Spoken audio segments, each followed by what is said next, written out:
नमस्कार, आप देख रहे हैं आर हिंदुस्तान न्यूज। आनंद सक्सेना के साथ कानपुर देहात से संवाददाता अजय तिवारी की खास रिपोर्ट।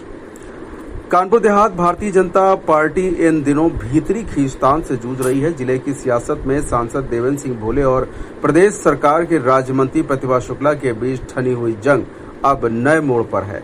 मामला सांसद बनाम विधायक का तो है ही, लेकिन रणनीति ऐसी बनाई गई जिसे ब्राह्मण बनाम ब्राह्मण की सियासी चाल में बदल दिया गया है। दरअसल एक निजी होटल में बीजेपी के वरिष्ठ कार्यकर्ता ने प्रेस वार्ता कर जमकर हमला बोला। अगुवाई कर रहे निवर्तमान जिला अध्यक्ष मनोज शुक्ला ने सीधे सीधे आरोप जड़ा कि आज बीजेपी के मौजूदा चारों विधायक भ्रष्ट हैं। इनमें कोई पुराना भाजपाई नहीं है, कोई बसपा से आया है, कोई सपा से आया है, तो कोई कांग्रेस से। ये लोग चलती रेलगाड़ी में सवार होकर अपना अवसर तलाशते हैं। इस प्रेस वार्ता में पूर्व जिला अध्यक्ष और वे ब्राह्मण चेहरे भी मौजूद हैं जिन्होंने जिले में बीजेपी की नींव रखने में भूमिका निभाई थी। उनका आरोप था कि राज्य मंत्री प्रतिभा शुक्ला और उनके पति पूर्व सांसद अनिल शुक्रवारसी न सिर्फ वरिष्ठ कार्यकर्ताओं का अपमान कर रहे हैं, बल्कि जाति नारेबाजी से माहौल बिगाड़ने की कोशिश भी कर रहे हैं।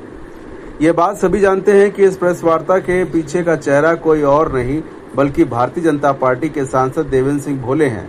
और जो यह भीड़ प्रेस वार्ता में जुटी हुई है, जो भी बीजेपी के वरिष्ठ कार्यकर्ता रहे, ये सब संसद के खेमे के लोग हैं। संसद ने ऐसी राजनीतिक चाल चली कि ब्राह्मण के सामने ब्राह्मणों को ही खड़ा कर दिया। बीजेपी के अंदरूनी संग्राम का वीडियो भी वायरल हुआ, जिसमें अनिल शुक्रवारसी उप मुख्यमंत्री ब्रजेश पाठक से फोन पर तीखे सवाल पूछते और सुने गए। इसके बाद अकबरपुर चेयरमैन पति गुड्डन सिंह बीजेपी की विधायक प्रत्याशी प्रतिभा शुक्ला को हराने और सपा को अकबरपुर रनिया से जिताने की अपील करते देखे गए। इस प्रकरण पर समाजवादी पार्टी अध्यक्ष अखिलेश यादव ने भी तंज कस दिया था। जिले में बनी खेमेबाजी ने आने वाले विधानसभा चुनाव से पहले ही बीजेपी की मुश्किलें बढ़ा दी हैं। सवाल यह है कि क्या सियासी खींचतान 2027 में पार्टी के लिए रोड़ा बनेगी या फिर आला कमान इस घमासान को थाम पाएंगे। निवर्तमान जिला अध्यक्ष भारतीय जनता पार्टी मनोज शुक्ला द्वारा अवगत कराया गया। फिलहाल आप सुरक्षित रहिए, जुड़े रहिए आर हिंदुस्तान से। नमस्कार। ये प्रेस वार्ता भारतीय जनता पार्टी में जो उठापटक हो रही है 1 महीने से, उसके लिए की है। क्या उद्देश्य रहा, क्या वजह रही? उद्देश्य ये था कि यहाँ पे जातिगत और अपने फैंस क्लब और भारतीय जनता पार्टी का ओरिजिनल कार्यकर्ता उसमें बंटवारा करने का काम चल रहा है। ये लोग जब सपा महानगर के अध्यक्ष थे अनिल वारसी जी, तो इन्होंने इसी तरीके से कृत करके बसपा में आए। बसपा में इनका उद्देश्य पूर्ति हुई, पत्नी विधायक हो गई, स्वयं सांसद हो गए, और ये जब उद्देश्य पूरा हो गया, जैसे भारतीय जनता पार्टी की लहर आई, तो उसी उद्देश्य को पूरा करने के लिए उन्होंने बसपा को गाली गलौज करी, वहाँ के नेताओं को गाली गलौज करी और भारतीय जनता पार्टी में आ गए। भारतीय जनता पार्टी में अब चुनाव का समय आ गया, तो इन्होंने वही जो 2 कृत दोहराए, उन्हीं कृतों के अनुसार ये फिर इन्होंने अपना जो है कार्यशैली को बदला और इस कार्यशैली में लग गए, जिसमें जो भारतीय जनता पार्टी का ओरिजिनल कार्यकर्ता है, मूलभूत कार्यकर्ता है, उससे इनका कोई संपर्क नहीं। पार्टी को बदनामी के पार्ट में खड़ा करना, माननीय मुख्यमंत्री योगी जी के कार्यशैली पे टिप्पणी करना, उप मुख्यमंत्री ब्रजेश पाठक के कैसे बोलते हुए आप लोग सभी लोगों ने सुना, टिप्पणी कर रहे हैं, मोबाइल रिकॉर्ड कर रहे हैं, फिर इसके बाद उसको वायरल कर रहे हैं। पार्टी संगठन से और कोई डिमांड इनके विषय में कोई कार्रवाई जा चुकी है, कार्रवाई के लिए जा चुकी है, पार्टी संगठन ने भेज दिया है। बाकी जो कार्यकर्ता है, चारों विधानसभा का यहाँ पे कार्यकर्ता है, एक विधानसभा का नहीं, चारों विधानसभा। अध्यक्ष जी, आपने प्रेस वार्ता के माध्यम से 22 बिंदुओं में बड़े गंभीर आरोप लगाए जी। 0 टॉलरेंस की सरकार बात करती है, भ्रष्टाचार, अवैध खनन की बात करती है। इसके बावजूद भी आप द्वारा लगाए गए ये गंभीर आरोप, जिसको लेकर के एक सवाल खड़ा होता है, क्या सरकार मूकदर्शक बनी रही या मंत्री को अपने बचाते रही? ये कानपुर देहात में जो चारों विधानसभा है, ये मूल रूप से भारतीय जनता पार्टी के कार्यकर्ता नहीं है और इन लोगों का केवल उद्देश्य है कि चलती हुई ट्रेन में चढ़ना और अपने गंतव्य स्थान पर पहुंचना। चारों विधायक हैं, चारों विधायक। कहीं ना कहीं एक फिर सवाल खड़ा होता है कि आप एक कहीं ना कहीं जो पार्टी ने जो टिकट दिए उस पर भी आप सवाल खड़े करते हैं। इन लोगों ने अपनी व्यवस्था तो ये लोग जानते हैं। इसका उदाहरण मध्य प्रदेश में विद्याचरण और श्यामाचरण शुक्ला हुआ करते थे, वो हमेशा चलती हुई ट्रेन में चढ़ते थे। अध्यक्ष जी, दूसरी बात ये है कि जीरो टॉलरेंस की बात कर रहे हैं कि अगर बात की जाए तो इसमें अगर कहा यह जा रहा है कि कानपुर देहात में जो अपनी नेता के साथ में बीजेपी नेता के साथ में होल्डिंग में अपनी फोटो लगवाओ और जम करके खनन करवाओ, क्या कहेंगे आप? अब फोटो तो मैंने देखी नहीं है। कैबिनेट मंत्री भोगनीपुर से कैबिनेट मंत्री विधायक हैं राकेश सचान के साथ में कई एक ऐसे युवा नेता हैं जो कि उनके साथ में फोटो लगाए हुए हैं और खनन जम करके किया जा रहा है। एक भी भारतीय जनता पार्टी का कार्यकर्ता नहीं है। सत्यम सिंह चौहान खनन कर रहे हैं, क्या वो भारतीय जनता पार्टी आप भी उनके साथ आते हैं? उनका निष्कासन हो चुका है। हो चुका है। अब भारतीय जनता पार्टी के सदस्य नहीं आपकी है। बैठक में कई खनन माफिया बैठे हुए हैं, उसके लिए क्या कहेंगे? क्या वो पार्टी है कि नहीं है? अब हमारे साथ कौन बैठा है, पीछे बैठे हैं, इसमें कुछ लोग भारतीय जनता पार्टी के पदाधिकारी हैं और इसी भीड़ में कोई आके बैठ जाए। हम तो मूल कार्यकर्ता की बात करते हैं। सर, क्या इस प्रेस वार्ता में जिले की जिला अध्यक्ष सहमत है कि नहीं? अब ये तो राजेश तिवारी, मनोज शुक्ला, सतीश शुक्ला, अर्चना मिश्रा, ब्रजेश सिंह, विजय मिश्रा, अवधेश शुक्ला, हम लोग पत्रकार वार्ता कर रहे हैं। अरे ज़्यादातर लोग यहाँ पे ब्राह्मण समाज के लोग हैं। विरोध जिसका हो रहा है, जिसकी बात चल रही वो भी ब्राह्मण समाज के लोग हैं। तो क्या ब्राह्मण के सामने ब्राह्मण को खड़े करने का नहीं थी? संतोष शुक्ला ब्राह्मण नहीं थे। जी बिल्कुल। अभी आपने कहा कि यहाँ पाड़े जी ब्राह्मण नहीं थे। सिवड़ी जो इंटर कॉलेज के ताराचंद सिद्धेश्वर पांडे, 14 और जो ब्राह्मण की हत्या करी थी विकास दुबे ने, तब भारतीय और उसी का सगा चाचा का लड़का अनुराग दुबे साथ है इसमें, जिसमें अनिल वारसी और अनुराग दुबे एक ही साथ माला में है। आपकी विश्व बिंदु में 9 नंबर पे दिया गया कि सौम्या पांडे के साथ में भी इन्होंने गलत किया, जबकि एक जांच रिपोर्ट में यह भी साबित हुआ है कि सौम्या पांडे ने स्वच्छता मिशन के नाम पर जिले में सबसे बड़ा घोटाले में शामिल रही है। कितनी अच्छी अधिकारी थी वो? सौम्या पांडे IAS रैंक में 6वीं पोजीशन पे थी। जिले में घोटाले को लेकर आप क्या कहेंगे?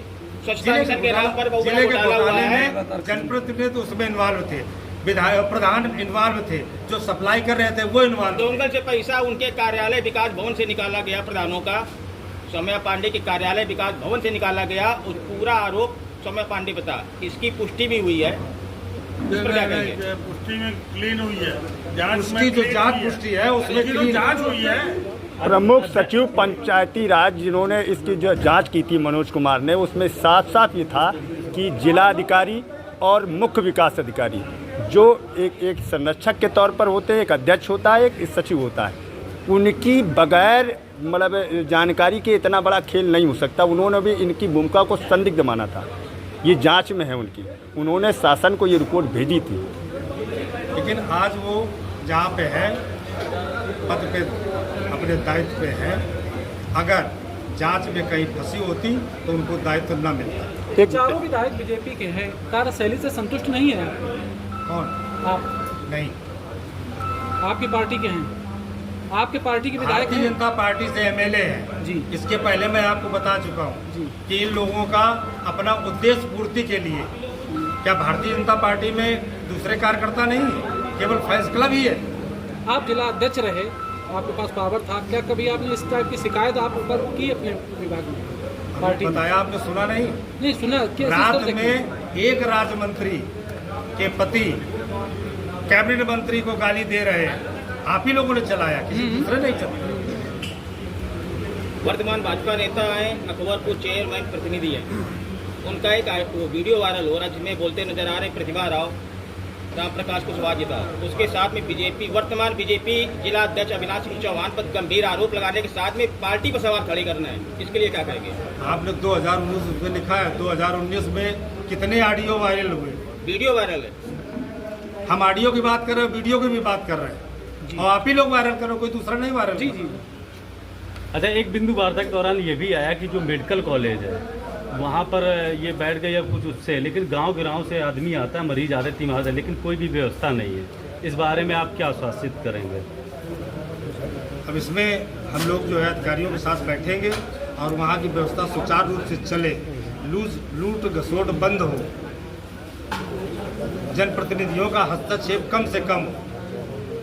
कानपुर देहात के भ्रष्टाचार, 4 विधायक और आगे भविष्य में चुनाव फिर लगे हुए हैं, तो ऐसी स्थिति में आप क्या चाहेंगे? सीटें चेंज की जाएं या वही? ये पार्टी तय। सर, एक क्वेश्चन एक क्वेश्चन, ये लड़ाई ठाकर वर्सेस ब्राह्मण रही, कोतवाल की कार्यशैली को लेकर मंत्री उनके पति धरने पे बैठे, क्या मानते हैं अब ये खेमा एक और आज आ गया है, अब ये लड़ाई किसकी तरफ से? ठाकुर ब्राह्मण का कोई युद्ध नहीं, उन्होंने इसको बनाने का प्रयास किया। कोई ब्राह्मण नहीं प्रतिभा शुक्ला के साथ में। सर, अहम सवाल ये है कि जब समय कार्यकाल 3 साल होता है, 2.5 साल होता है, 9 महीने में तबादला होता है, क्या अहम वजह रही कि एक ही थाने में एक ही कोतवाल इतने लंबे समय तक है? कौन मेहरबान है जिले के नेता? अब इसके लिए तो प्रशासनिक व्यवस्था से आप जानकारी कर सकते देखिए, यहाँ पे जितने लोग बैठे हैं, बीजेपी की न्यू है यहाँ पे रखी है, 2027 में चुनाव लगे, जिस तरीके से पार्टी में खेमे बदल रहे हैं, इससे 27 में क्या असर पड़ेगा, किन लोगों को टिकट मिलेगा, कितनी दिक्कतें हैं, ये पार्टी तय करेगी। सर, उतनी दिक्कतें आई थी इसकी?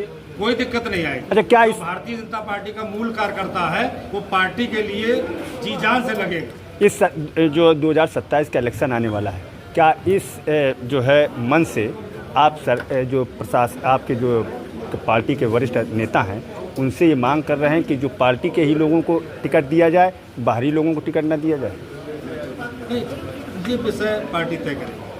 अगर जी, अभी आपने डिप्टी सीएम का जिक्र किया था, घरौली कांड होने के बाद उन्होंने पीड़ित परिवार से बात की थी, क्या उन्होंने जो अपनी बात कही थी उस परिवार को उतना न्याय मिला, उनकी मांगे पूरी हुई अभी तक? अब उसके पीछे उसी समय एक विवाद हुआ था, आप लोगों ने ऑडियो वीडियो दोनों वायरल किया, उसकी जिसकी माँ और बहन दोनों की मृत्यु हो गई थी, वो यहीं पे उपस्थित है। जो डिप्टी सीएम ने वादे किए थे वो क्या पूरे किए अभी तक? जितना यथासंभव था उतना पूरा हुआ, लेकिन यहाँ के लोकल, क्योंकि वहाँ एक लाइन खिंच गई, मंत्री जी के कारण नहीं हो पाया। न्याय मिला है आपको परिवार को? जितना वादा किया डिप्टी सीएम ने मिला है? बताइए आप क्या कहेंगे इस पर? अभी किसी ने बोला ना, वो यहाँ का जो लोकल मंत्री था, कितना समय चाहिए सरकार को? उसने इतना हस्तक्षेप किया, डिप्टी सीएम ने कितना न्याय दिला? उसने इतना हस्तक्षेप किया कि उसको न्याय नहीं मिल पाया। 4 विधायक हैं यहाँ पे, 4 सांसद लगते हैं, 5 बीजेपी के हैं, 3 सपा के हैं। किस जनप्रतिनिधि को अच्छा मानते हैं?